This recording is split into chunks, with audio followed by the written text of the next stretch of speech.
If you struggle with shyness or social anxiety, check out our free No BS training course with actual useful advice you can do from home. None of that just get out there nonsense. The link is in the description below. For now, let's get to today's question. The question, can Entps be shy? Answer by Fatima Abdullah. Yes, it is very possible, but usually if you are younger. First of all, are you sure you're not just a little reserved? ENTPs are known as the least extroverted E-type. Our ENT makes us a little aloof and we're frequently in our heads, so we need time to recharge. Now, if you are definitely shy and have trouble socializing, if you are young, you will probably grow out of it as you learn and get more in touch with your fate. Other external factors can also suppress your natural ENTP and make you shy, such as in my case. I'm an ENTP who used to have a bit of social anxiety when I was younger, so I functioned as an INTP. My culture also contributed to it. I had a South Asian upbringing at home which has very defined female-male roles and will make any female feel out of place. My ENTP strengths are all qualities that are not appreciated in women, such as being argumentative, risky, witty, having intellectual interests, and getting easily excitable. My weaknesses are some of the worst traits I could have as a female, with my scatterbrained comments, absent-mindedness, and my tendency to be very disorganized. Moving out for college allowed me to develop my FE and I changed pretty dramatically over a few years. I am now definitely a full-blown ENTP. If none of these factors apply to you that might explain your shyness, it is possible you might not be an ENTP. I still consider myself reserved and need a lot of downtime, but I certainly cannot consider myself shy at all anymore. I love socializing, going out, make friends easily, and am considered quite a chatterbox. Answer by Catrice McLeod. Can ENTPs be shy? Yep. One of the main reasons for this is that the E in ENTP doesn't actually stand for extroverted. It stands for extroverted, which isn't the same thing and has a substantially different definition. See, the MBTI definition of that E is that you gain energy from interacting with other people, and lose it by being alone. It doesn't mean you feel comfortable around other people, or that you even like other people, just that you wind up being more energetic and get filled with more ideas and such when around others. For example, it's easier to think when explaining an idea to someone else rather than running it through your own head, for instance. This doesn't magically mean that you're comfortable with sharing those thoughts with someone else, however. As such, yes, you can totally be extroverted with their weird definition for it, and still be shy. And ENTPs in particular are fairly frequently the most shy of the E-types in MBTI, oddly enough. The reasoning varies between individuals, which isn't surprising since being shy is a personality trait and MBTI isn't testing for personality traits directly, so don't expect a consistent answer here. What you can generally take away from it is though, that the people with T as their primary and auxiliary functions are prone to come up with lots of new ideas, and then to want to run those through a filter of logic, and share their findings with other people.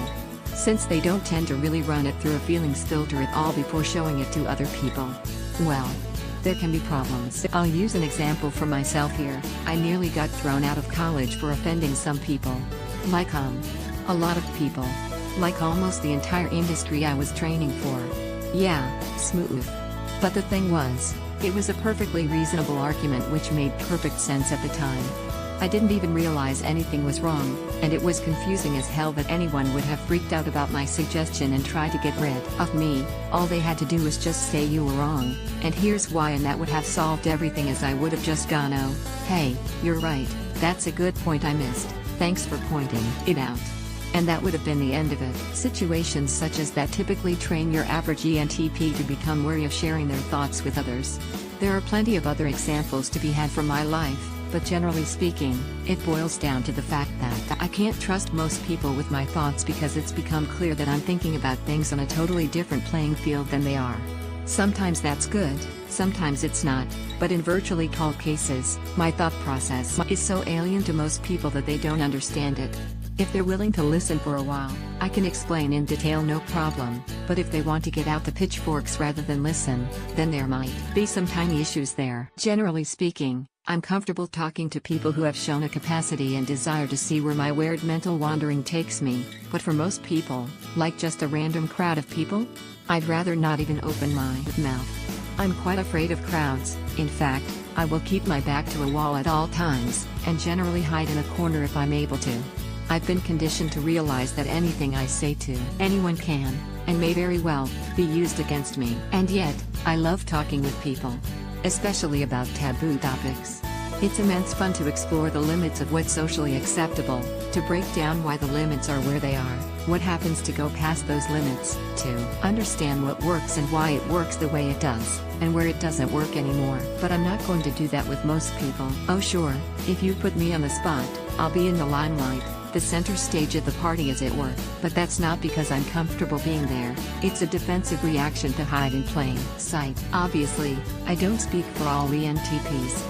And again, I must stress that a large part of this is due to the fact that these are personality traits which are learned through exposure to various people and situations, and aren't directly related to my MBTI type.